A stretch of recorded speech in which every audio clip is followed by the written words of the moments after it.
Most women who arrive at unapologetic edge are already coping extraordinarily well. They're the ones everyone counts on. They're organized, reliable, emotionally resilient. They know how to metabolize chaos. They stay composed under pressure and keep delivering even when something inside them is quietly unraveling. These aren't new skills for them. They've been practicing since childhood. Maybe you learned coping because a parent was unpredictable, so you became the stable one. Maybe you learned it because vulnerability wasn't safe, so you became invulnerable. Maybe you learned it because your needs were secondary, so you became self-sufficient to the point of isolation. Whatever the origin, these strategies worked. They got you through. They helped you survive, achieve, lead, and appear like you had it all figured out. Here's the part that rarely gets explained. Coping strategies are nervous system decisions. Your nervous system isn't judging whether your strategy is healthy or unhealthy. It's simply learned a pattern that keeps you operational under pressure.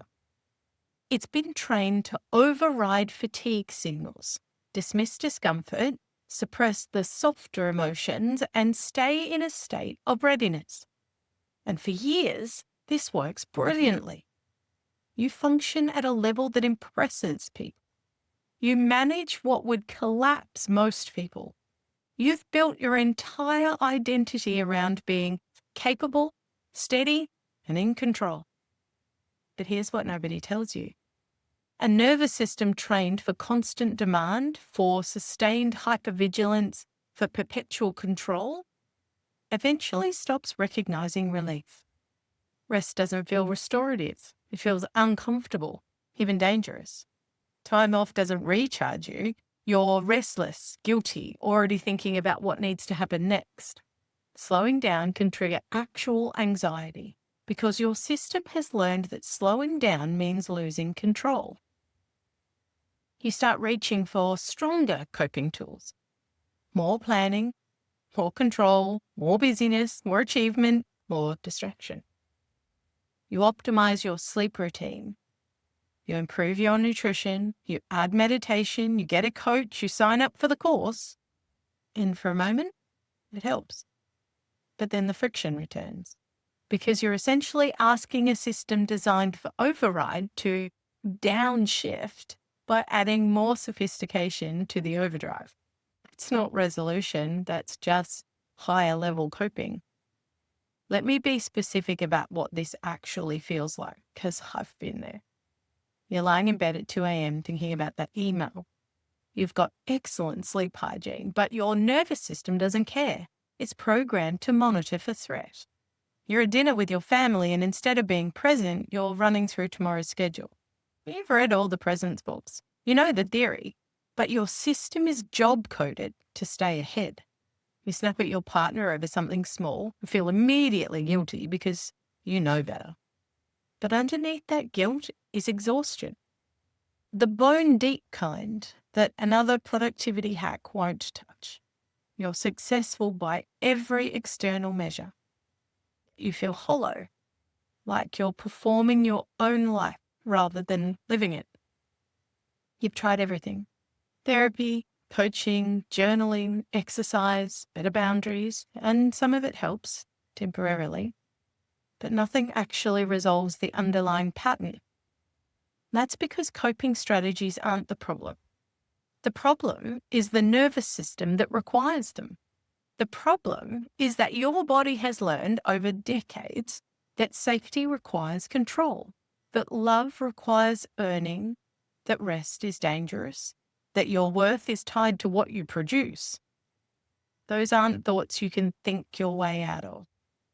They're nervous system beliefs, stored at a level beneath conscious awareness. And when you try to use willpower, logic, or better strategies to override a nervous system belief, you're essentially asking the conscious 5% of your brain to override the unconscious 95%. That's why coping never ends. Here's what's actually happening underneath. Your body isn't broken. Your coping strategies aren't a failure. You're not flawed because you can't simply let go or be present or trust the process. What's happening is that your nervous system has become so organized around survival and control that it's forgotten how to do anything else. It's like asking a security guard who's been trained to scan for threats every single second to suddenly just relax and enjoy the party. He physically can't. His job is to protect. He doesn't even know what relaxation would look like. The coping strategies are the job description, but the job itself is no longer necessary. Your environment isn't actually dangerous anymore. You're not actually powerless anymore. You're not actually unlovable if you rest. But your nervous system doesn't know that yet. So what changes? This is where the work gets interesting. It's not about trying harder at coping. It's not about adding another strategy to your arsenal. It's about actually communicating to your nervous system that the threat response can stand down, not through logic or affirmations or visualization, but through direct, somatic, neurological reset. That's what resolution actually looks like.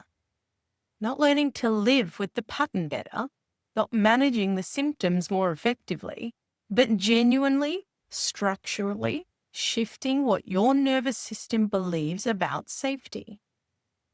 And here's the beautiful part. Once your nervous system learns a different way of being, once it genuinely understands that you can be relaxed and still be safe, that you can be vulnerable and still be worthy, that you can slow down and still be capable, the coping strategies become optional rather than compulsory. You can still be organized and driven. You can still be ambitious and focused, but you can do it from a place of choice, not desperation, from groundedness, not hypervigilance. That's the shift. Not becoming a different person, but allowing your system to operate from a different baseline.